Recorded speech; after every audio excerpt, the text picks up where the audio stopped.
42 minutos sobre as 9 da noite. Manuel Rivas, moi boa noite. Hola, boa noite. Bueno, podíamos ter moitísimas excusas para falar con Manuel Rivas, pero temos unha excusa relativamente recente, que este libro, esta delicia de libro As Voces Baixas, que saiu alá polo mes de outubro, máis ou menos, non? En galego, edición galega. Sí, cara a finais, sí. Cara a finais de outubro. Bueno, un libro autobiográfico ou non? Ou non só? Non só. Sobre todo, en todo caso, sería unha biografía pola biografía dos outros. É dicir, o que máis me interesa a min, o que quen conta a historia, o andar, ese andar un pouco errante que é o da literatura, non? O da memoria tamén, pois o que está a vivir neste libro é unha redescuberta, non? É a redescuberta, máis que falar de si mesmo, o descubre o que lle maravilla é a vida dos demais, non? A maioría, todos os protagonistas son o que chamaríamos xente corrente, xente do común, xente de nós, pero que resultan todos xente extraordinaria, non? Bueno, a autobiografía, decíamos, básicamente da infancia de Manuel Rivas, moi compartida ca súa irmá María, bueno, con algunha cousa de máis maior xa cara ao final da novela. Para mí, un libro de primeiras veces, de cousas que sucedían por primeira vez. Hai unha parte importante no libro que o primeiro medo. Imos escoitar como escribe Manuel Rivas ese primeiro medo. Nos estábamos sós naquel baixo da marola, estábamos sentados no chan. Eu xogaba cun camión de xoguete, había unha baldosa solta que se podía remover, e debaixo un bicho, un cascudo. Tentaba agarralo, eu tiña boas intencións, só quería pasealo no camión, pero sempre fuxía, sempre se anticipaba a estrategia da miña man. Entón María ergueu a cabeza ao axexo e todo nela sorriu. Púxose de pé, dun brinco, e correu cara a fiestra que daba a rúa. Eu fun detrás dela, como sempre, en simetría. Ela andaba cos pés cara fora, as carrancas. Eu andaba torto, cos pés cara dentro. Cada un andaba como podía. A tía Paquita coxeaba. Ela dicía de si mesma galloleira: chegou a coxiña. E había murmurios: que guapa, que ben coxea Paquita. Mais agora estamos sós. María corre cos pés para fora, eu corro cos pés para dentro. Ollamos música, ollamos o pasacalle, payasos que lanzaban serpentinas, os foguetes, a festa, e a fiestra era unha pantalla maravillosa, até que de súpeto apareceron aqueles dous monstros que a encheron por completo, os ollos desalmados, cos narices batendo nos cristais. Nos nunca viramos tan de perto o perigo. O horror. Parvos, dixo a nai, eran os dous xigantes cabezudos, Isabel e Fernando, os reis católicos. Bueno, nin máis nin menos, os reis católicos, o primeiro medo de Manuel Rivas e da súa irmá María, nesa casa no barrio de Monte Alto, barrio obreiro da cidade da Coruña. Relatas aquí o primeiro medo, pero cal é o último medo de Manuel Rivas? A que sinte medo agora? Iso foi na Rúa Marola. Os reis católicos, agora ríome cando se fala. Casi simbólicos, non? Ademais, sí, é moi importante esa frase, a parte da lembranza, é moi importante esa frase no libro, porque marca unha pauta. É dicir, miña nai deu unha clave de como había que escribir, que ser quen de facer un urdido de ironía e de dor, ou fronte a dor, ironía, non? Fronte ao terror, pois humor, non? O último medo é un medo, curiosamente neste tempo, que era un tempo, por outra parte, bastante gris, ou moi gris, non? Un tempo no que vivíamos nun autoritarismo, que, en fin, donde se impuña a consigna non se pode decir, isto non se pode decir. As voces baixas. Por iso eran as voces baixas, non? Mais iban enchéndose os depósitos de esperanza. E mesmo cando chega a transición, eses depósitos están bastante cheos. E ese volume probablemente iba subindo tamén. Claro, foi subindo, non? Na adolescencia, que cando remato o libro, máis ou menos, digamos que hai medos, hai moita incerteza do que vai pasar, mesmo vivimos un golpe militar, non? Despois da morte de Franco, outra vez, pero os depósitos de esperanza estaban bastante cheos. E eu penso que o medo que teño agora é que vexo os depósitos bastante baleiros. Cando iso é a peor crise. Eu penso que a peor crise que pode haber é que a xente vesa que o que estamos a vivir é unha especie de fatalidade, non? É como nas tragedias gregas que estaba o destino marcado e non hai maneira de revirar, cando non debía ser así, é dicir, unha cidadanía libre deberíamos ser quen de abrir outras portas, encontrar outras portas. Mesmo estamos no paradoxo de que iso que chaman en teoría estamos nun espazo económico que é o liberalismo, pero non hai tal liberalismo, é dicir, o único que hai son a porta, ás veces esa porta é unha gateira, non? Sin saída, non?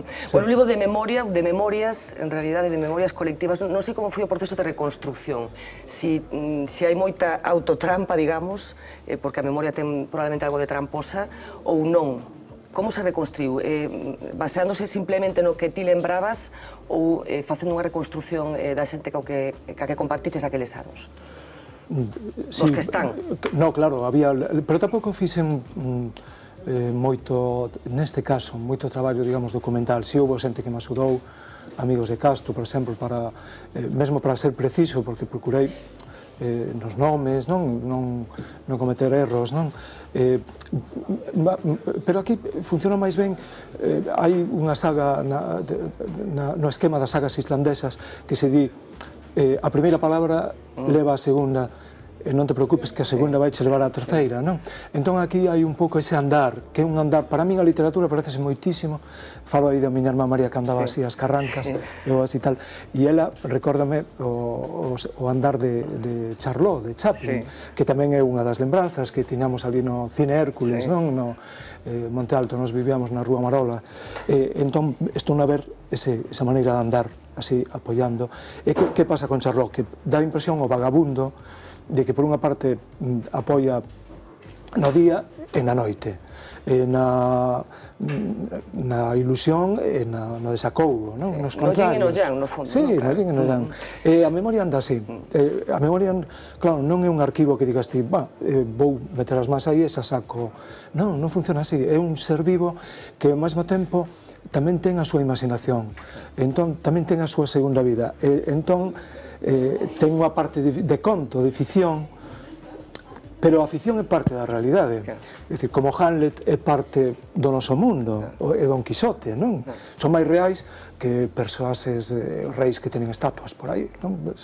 Exactamente, bueno, estamos falando de memoria, nos fixemos un pequeno perfil de Manuel Rivas, o libro remata, como decías, máis ou menos na adolescencia, bueno, nesa viaxe a Madrid para facer periodismo na Facultade de Xornalismo que empezaba entón, pero imos facer unha pequena lembranza da trayectoria de Manuel Rivas. Poeta, novelista, ensaísta, xornalista e nos ratos libres debuxante. Ou iso parecen dicir as Mariñas que ás veces abocetán nas primeiras follas dos libros que adica aos seus lectores. Mariñas moi a miúdo, porque Manuel Rivas leva o olor a mar no nariz e a súa cor nos ollos.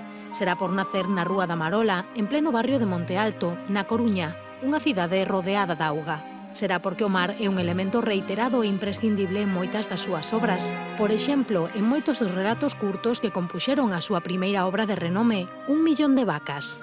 Un título que fai referencia a outro elemento básico da súa escrita, a propia Galicia, unha pegada fonda a do noso país que non impide que a súa literatura se goce a un e outro lado do Atlántico. A paixón polas letras e sobre todo por contar naceulle pronto. Xa mentres estudaba o bachiller traballaba de meritorio nun xornal. O vecho proía tanto que rematou en Madrid licenciándose en Ciencias da Información. O xornalista que hai en Rivas vencella ben as dúas facetas máis destacadas da súa personalidade, o amor pola palabra dun lado e o compromiso social do outro. Socio fundador de Greenpeace en España, foi a súa implicación na plataforma cidadá Nunca Máis cando a catástrofe do Prestige, a que fixo máis visible a súa faciana de home comprometido. Como causas non faltan, ilusión e pulo, tampouco. Por se o papel non fora suficiente, dende hai un tempo as súas historias cobran vida tamén no cine. Comezaron coa Lingua das Bolboretas, continuaron co Lápis do Carpinteiro e hoxe enchen butacas con Todo é silencio. Xornais, películas e libros para seguir a traxectoria e pensamento dunha das voces máis destacadas da literatura galega contemporánea. Bueno, Manuel, as cousas foron como naquela época, aquel neno Manuel Rivas tiña pensado que iban ir? non se pode programar a vida, non por sorte, ademais, non? Senón seríamos, pois, pero levaches moitas sorpresas neste devenir biográfico, o sea... Sí, a vida... Justamente na voz alguén escribía falando deste libro, sinto agora non lembrar o nome, algo que me gustou moitísimo, non? Que dicía unha cousa é o realismo máxico, que ás veces como etiquetas está moi gastado e tal, pero outra cousa é a masia da vida. Entón dicía, bueno, neste libro que de algún xeito que estaba a masia da vida, gustoume moito iso, eu penso que é así, non? A vida... Eu penso que ten vocación de conto, a veces non a deixamos, non? Témola aí aferrallada, aí apreixada, pero ten vocación literaria. Claro que os contos tamén son de medo, non? Ás veces hai contos de amor, hai contos de aventura, hai contos de terror, non? A vida non é toda, como din, camiño de rosas, pero eu doulle grazas á vida, non? Como di a canción as cousas que te teñen acontecido. De Mercedes Sosa, sí. Hai moita maravilla na vida, moita maravilla. Bueno, nesa infancia que imaginamos dura, dentro do punto de vista económico, ti falas dunha sociedade que estaba pasando o que estaba pasando, falábamos antes desa presenza da dictadura, desas voces baixas, bueno, pero probablemente tiveches ocasión de entrar en contacto con asuntos que imagino veñen ocupando a conciencia de Manuel Rivas dende entón. Por exemplo, o asunto do galego. Imos reproducir tamén un pequeniño anaco do libro no que describes unha situación moi concreta da sociolingüística do galego. Esta. A lingua galega era deste mundo, mais había un problema con ela. Lugares, momentos e situacións en que parecía un pecado nos labios. Vivía nas covas das bocas, mais dun xeito excéntrico, a maneira do vagabundo que esculca o camiño e acompaña antes de botar a andar. Un coñecido de meus pais visitounos para darlles a noticia de que por fin fora admitido como bedel dun banco. Deronlle os parabéns. Meu pai comentou, e terás que mercar un traxe novo. El respondeu cun curioso tratado de sociolingüística téxtil. Xa está mercado. Onte probei coa gravata. Xusto apertar o no, púxenme a falar un castelán macanudo. Bueno, unha deliciosa historia que reproduce un pouco que acontecía co galego. Que galego se falaba entón? Agora que hai outra vez un debate con respecto a isto como consecuencia da lei Wert, do que se pretende facer na educación. Como se convivía co galego na Coruña daquela época, Manuel? Era a lingua moito máis do que se di, non? Porque ás veces hai esa asociación Coruña como que fora extraño ao galego, non? Bueno, e a cidade desarrimandades a fala tamén, non? Efectivamente, bueno, xa a historia nese sentido sí que mesmo foron, digamos, ou xente moi pioneira aquí, non?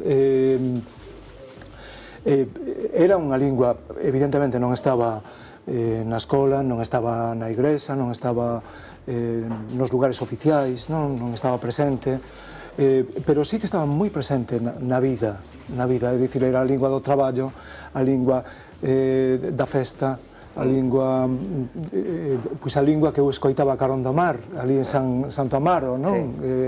A primeira praia, é dicir, o mar falaba galego. A xente que estaba ali alrededor... O mar falaba galego, pero a xente con gravata non falaba galego, non? Que producías unha transformación inmediata na xente cando... Eu penso que sí que é como deste símbolo, non estas imaxes que di moito máis ás veces que moitos discursos para ilustrar.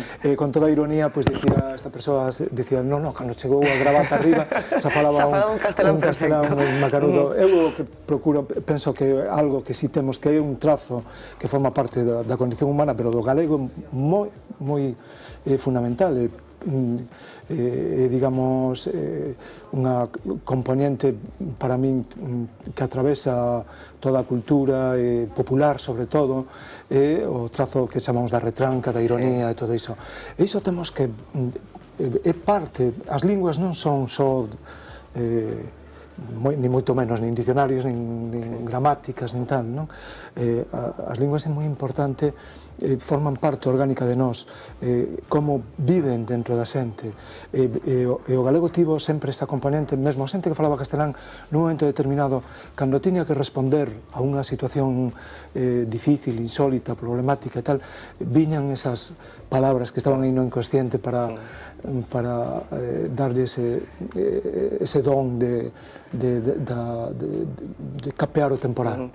Falas de palabras, e ti declaraste verbívoro, unha condición que creo que compartías ca túa irmá María, que tamén tiña esta condición, e con máis xente da túa familia. Dices que hai moita xente da túa familia que se alimenta das palabras, non sei se isto condicionou tamén o feito de que sexas escritor. Non che quedaba máis remedio que ser escritor? Ben, o que sí lembro é que non sei se me quedaba máis remedio, ao mellor debería ter ido por, non sei, outra cousa. Ás veces pensa un, pero sí que lembro o neno que escoitaba. Sí que me lembro. Como me lembro? Pois escoitando. Eu penso que aí naceu o escritor. A principal ferramenta realmente é escoitar, tanto para o xornalista como para o escritor. E é verdade que non só a familia, senón era moi importante, é moi importante, non, esa dimensión oral, a transmisión da memoria, a transmisión de historias. Un pouco que non ten contos, morre de frío, non? Morre de frío. En esa obsesión, si se me permite a expresión, sobre as palabras, ten palabras tesouro, palabras especiais? Sí, bueno, hai sempre palabras chave, non? Palabras chave, que nun momento determinado, pois, producen, pois, abren, digamos, cadeados, non? Cando estás aí parado e tal. Eu, por exemplo, gustame moito escribir, pois, falando só, andar, cando quedo atrancado, pois, boto a andar polo corredor, así, intentando invitar tamén a charló un pouco, porque sei que me axuda iso, respirar. E hai palabras, por exemplo, palabras como as que teñen que ver moito ca natureza, non? Sempre un animaliño, dicía John Ford, mira, cando non sei que facer na película, deixo que pase un cabalo. Pois a min tamén me gusta eso, que apareza un cabalo, non? Que apareza un rei, unha soaniña, un froito, un ourizo, e despois moitos proverbios populares, non? Porque teñen esa componente, eu penso que non se pode facer literatura sen ironía, non? Evidentemente estamos nun val de vaguas, non? Pero esa enerxía do desexo, que é o que fai andar a literatura e o que nos fai andar a nós, non? Este desexo, digamos, erótico, non? É parte tamén, ten moito que ver coas palabras. E a min, pois eu que sei, cando aparece alguén que di, pois, vaille dar erva, leva a pastar a bicicleta, non? Vaille dar, ou, eu que sei, vai capar o grilo, non? Esas expresións, algunhas máis ousadas, venen moi ben para introducir, porque a vida tamén é así, unha palabra, un silencio, unha ocurrencia, nun momento determinado pode facer que sire, non, esa porta xiratoria que nos leva a outro lado, Outro lado, falamos de atmósferas tamén, é un libro de moitas atmósferas. Hai unha que a min pareceu especialmente interesante, que era a dunha perruquería, na que ás veces colábase Manuel Rivas neno, na que sucedían algunhas cousas. Imos lembrar tamén un pequeniño fragmento relacionado con ese espacio. Ao saírmos do estadio, pasábamos por unha casa da súa familia. A vivenda comunicaba cun gran salón de peiteado feminino. Mentres os adultos falaban, eu fisgaba naquele espazo de encantamento, coas paredes de espellos e as cadeiras cos inquietantes cascos onde se producía metamorfose das cabezas. Esa enigmática expresión facera permanente, un escenario agora baleiro, mais a espreita cunha nostalxia futurista de murmurios, recendos e colores. Escintilaban os esmaltes de libélulas nas unllas ausentes. Había un feitizo na atmósfera o que un se resistía tanto como era atraído, o de como sería ser muller, ou de como sería un de ser muller. Como sería Manuel Rivas se fose muller? En parte, o escribir ten que ver con eso, non? Ten que ver con eso, porque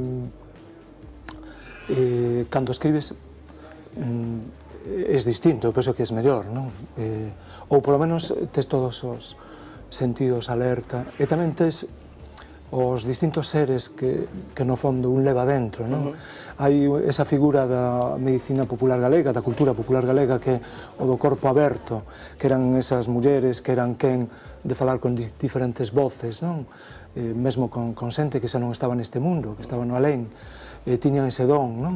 A escrita, bueno, a literatura, para min, tens que intentalo, polo menos. Non sempre o acadas, máis ben son momentos así moi especiais, son como faíscas, como músicas, non? Así no ar, e diste, pero...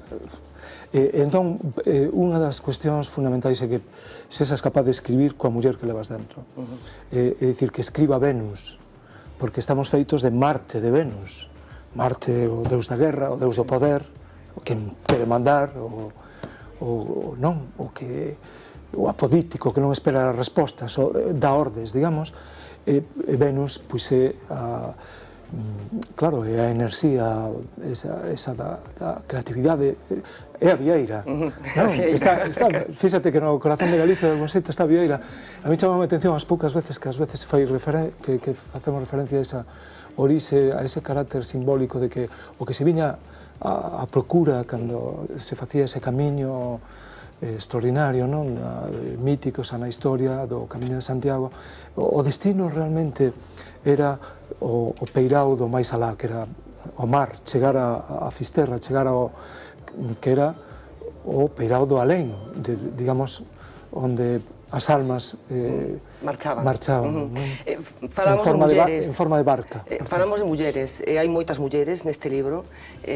Falamos da túa nai, falamos da túa irmá, pero está tamén unha profesora, Luz Pozo, da que falas. Que importancia teñen os vos profesores na vida dos nenos? Teñen importancia os bons e os malos. Os malos, que si, casi máis os malos, ten razón. Non, é verdade, como na vida tamén, non, as experiencias, cando falamos de experiencias, hai experiencias que efectivamente que son moi fértiles, non? Pero tamén eu loito moito contra a idea da palabra fracaso, non? Cando o que non se pode facer é non intentar, pero cando se intenta algo non é fracaso. Entón, os profesores, as profesoras, falábamos antes da chave que abre o cadeado, realmente poden, é increíble, non? Como ese cuarto, esa especie de cámara pechada, que ás veces é unha clase, un aula, donde, queiras ou non, pois, unhas veces vas un poquinho animado, pero normalmente vas empuxado, non? Estás ali, en definitiva, estás na escola un pouco a forza, non? Sabes que tens que estar, pero o increíble é cando queres ir á escola. Que estás desexando. Estás desexando, é o mellor que che pode pasar. E eu viví esa experiencia con profesores e con profesoras. Eu quería chegar, corría para non chegar tarde. Era unha aventura casi, non? Claro, porque era meterse nunha cámara, algo moi semellante ao que sería o cuarto do cinema, non? Que estás ali a escuras e empezas ese tempo, esas 2 horas ou esa hora, acabas de... é unha descoberta de algo novo. Saes dali e había algo, hai algo, levas contigo algo que antes non existía. E mesmo o xeito de ver o mundo, de ollar, é moitísimo... O mundo é máis largo, había máis cousas, hai unha panorámica que antes era máis fechado. Eso é Luz Pozo, era unha profesora e outras, non? E da educación, porque estamos no que estamos, que che parece o que se está plantexando dende o goberno, neste caso, en relación ca educación, co tipo de educación que se quere implantar aquí en España? Eu o que vexo é que de entrada estánse creando problemas. Sempre pensei que a labor política democrática era desfacer nós e non facer nós, non complicar as cousas. En parte, penso que eso se justificaría un soldo. A veces dis, mellor que non faga nada, non? Quietos, quietos. Había que practicar, como decía Valle-Inclán, o quietismo, non? Quietos parados, vos quietiños, que xa o mundo xa vai, a sociedade arranxándose e tal. Pero claro, o problema, penso que é unha visión un pouco caricaturesca, pode haber momentos, situacións, políticos, políticas, que fagan, efectivamente, abrir o que comentábamos, abrir espazos e abrir novas portas, non? E facer unha sociedade mellor, un poquinho mellor, non creo nos milagres da política, nunca esperei milagres. Son idealista, pero nunca esperei. Espero... Que non amolen, polo menos, non? Espero tener máis esperanza na xente, na enerxía da xente, no laborio, nese traballo laborioso da xente, o que falábamos antes, da xente humilde que día tras día está tecendo, non? A sociedade está construindo, non?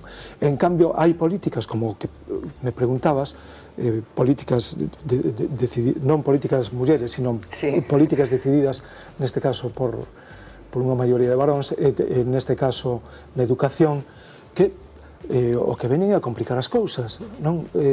A utilizar, hai unha utilización sectaria, iso é o peor que se pode facer. Por suposto, teño as miñas ideas, pero penso que hai que encontrar espazos de común.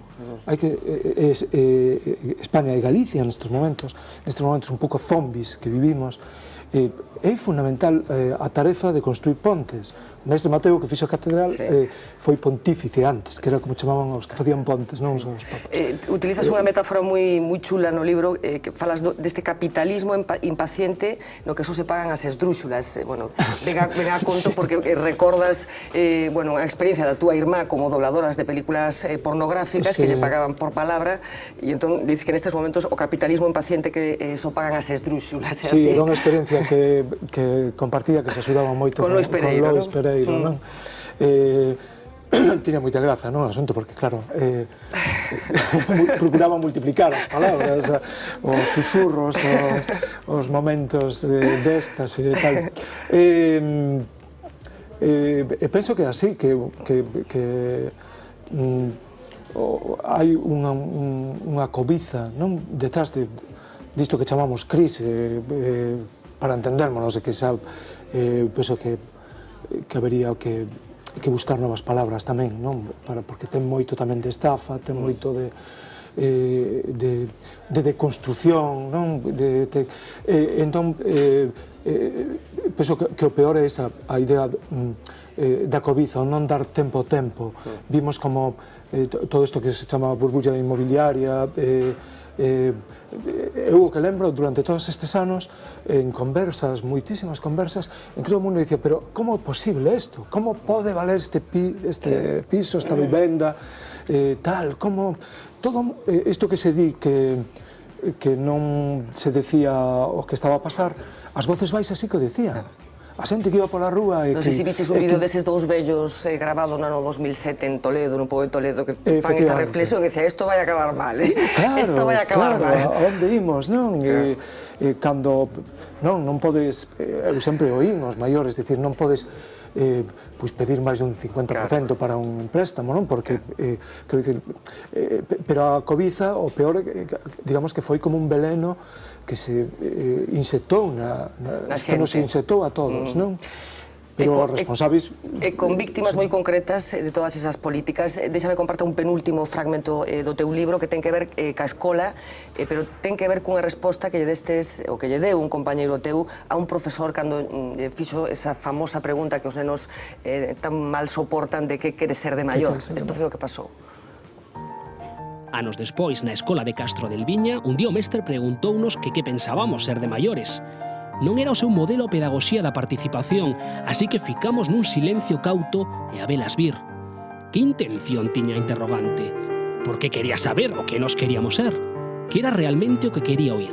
Entón, naquele silencio mudo, oiuse dende atrás como un aturuxo festeiro a voz de quen chamábamos o Roso do Souto, que berrou: "Emigrantes!" Desperta a risa, pero claro, reflexa unha realidade que se non fora presente. Eu, cando estaba lendo esta parte do libro, lembrei unha situación que se produciu aquí en Galicia hai uns meses. A Xunta convocou os mellores expedientes académicos do país e como presente, como regalo, entregaronlle unha maleta a cada un destes rapaces. Non sei se conscientes do que estaba significando o xesto ou non. Estamos falando outra vez do mesmo, estamos falando de que a xente nova, ti tes dous fillos novos, están nese proceso outra vez. Como procesas isto? Sí, a historia repítese, non?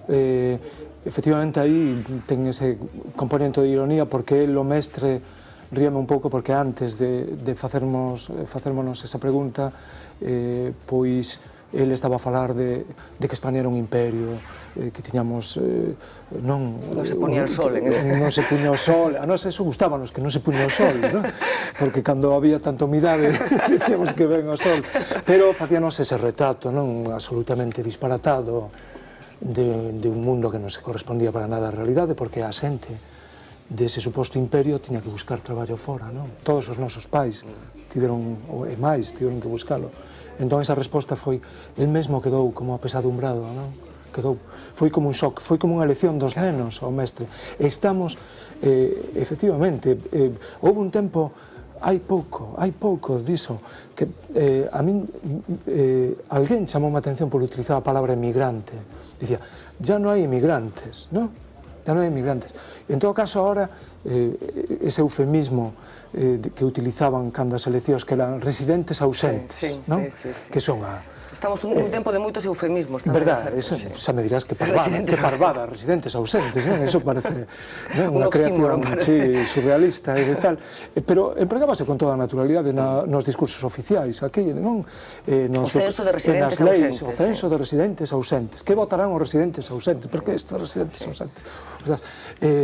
Cando a palabra emigrante, ademais, é tan expresiva, ten tanta forza, non? Inmigrante. Somos un país de emigrantes e de náufragos a moita honra. É dicir, este é un país que en parte está aquí e a outra gran parte é diáspora. Ben, cando fixeron esta última reforma electoral me parece un disparate iso de quitarlle ese dereito á xente que é parte de nós, non? E que vivimos, ademais, fomos quendo facer unha recuperación económica grazas a esta xente, non?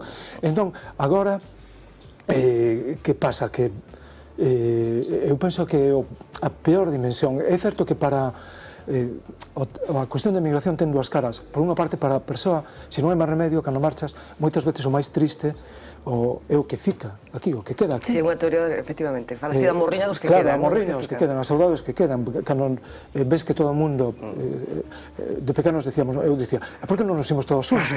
Medir un a un, dicían, imos todos xuntos no mesmo barco, non? Entón, agora, que pasa?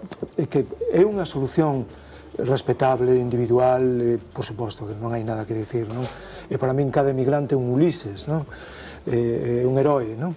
Pero tamén é certo que colectivamente hai algo de fracaso colectivo. Claro, é un sinal terrible, porque decía Camilleri, non? Este escritor italiano tan bo de novelas policíacas e todo eso, pero unha xente nova plantexaba yo mesmo, siciliana, todo eso, dicíanlle escritores novos que dicían, imos marchar outra vez, imos emigrar, non?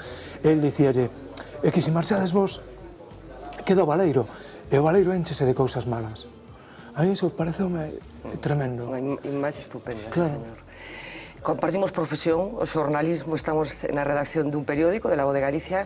Que lle queda ao periodismo? Estamos nun momento, bueno, o momento do xornalismo. Que papel ten que xogar? Hai momentos moi momentáneos. Hai momentos moi momentáneos. Que papel ten que xogar o xornalismo hoxe, neste momento tan desacougante que estamos vivindo, non? Justamente son esos momentos desacougantes e penso cando é máis necesario, non? Estamos vivindo por unha parte unha especie de crise tamén interna dentro do xornalismo, non sei como dicirlo, non? Depende tamén un pouco a situación, o medio, pero en xeral é verdade que estamos vivindo un tempo de convulsión e de crise, non? Unha sensación tamén como de desconfianza no propio papel, non? É dicir, semella que tamén todas as innovacións tecnolóxicas houve momentos en que se dixo para que o periodista, para que é necesario o xornalista hoxe en día, non? A mí pareceme máis necesario que nunca. O xornalismo é un ben necesario, como o pan, como os alimentos básicos. A xente necesita información. Botas de menos crónicas nos periódicos, non? Moito, boto de menos, por suposto, o que son investigación, que son reportaxes. Para mí reportaxe é un xeito de investigación, porque é escoitar a voz da xente, non? Gústame moito ese xénero, en realidade a min gústame todo. Son das persoas que, aínda pola mañán, se non teñen o xornal nas mans, como iso, como parte mesmo do almorzo, do primeiro arrinque do día, síntome mal, noto que me falta algo. Ás veces, cando ves que desaparece un quiosco, que na cidade desaparecen as librerías, os quioscos, pensas que esa cidade xa non é tan cidade, non? Está a pasar algo. Entón, o xornalismo, eu penso que se tomamos conciencia de que a xente demanda ese ben, ao igual que necesita os alimentos básicos, non? O leite, o pan, necesita información, porque senón que é o contrario da información, non? A desinformación. A desinformación, o control das mentes, o discurso único, non? Iso é o contrario. O silencio, pero un silencio intimidante. Espeso. Manuel Rivas, un auténtico placer, por certo. Fixolle caso a súa nai e atopou traballo sin ter que mollar os pés, sin ter que mollar, creo que era concretamente, sin ter que mollarse. Eu penso que non atinei moito que profesión, porque aquí todos sabemos que mollaste moito. E hai que mollarse, ademais. E hai que mollarse, pero ademais mollase mesmo aquel que pensa que non se molla. Cuidado, todo o que escribes, e todo o que se di, e todo o que se fai, penso que nos compromete, non? É verdade. Facemos o que podemos, pero hai que intentar sempre facer un poquinho mellor. Estamos aprendendo, eu estou aprendendo, son un meritorio. Manuel Rivas, moitísimas grazas de verdad por compartir este tempo con nós, un libro estupendo, absolutamente recomendable, de memoria, de cidade, de como cambian as cousas en tan pouco tempo, porque ao final estamos falando dun tempo relativamente corto de tempo. Moitísimas grazas, un placer. Grazas para vos polo vosso xornalismo e información. Graciñas. Bueno, imos facer unha pequeniña pausa, porque imos falar de cousas que aconteceron este luns, incluído cousas que teñen que ver con NCG dos bancos, enseguida.